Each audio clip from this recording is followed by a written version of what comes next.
અને હું કઈક આલો અને વાપરો એવો મને કેપેબલ ભગવતીએ બનાવ્યો. ઝીરો માંથી હીરો એને બનાવ્યો.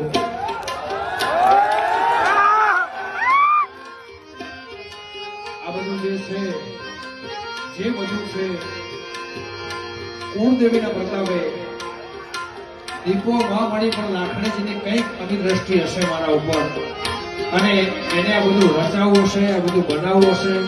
અને મને ખુશી એ વાતની છે, વધારે મને ખુશ એટલા માટે છું કે પહેલો લાખણીજીનો પ્રસંગ છે, પછી દીપોમાનો પ્રસંગ છે.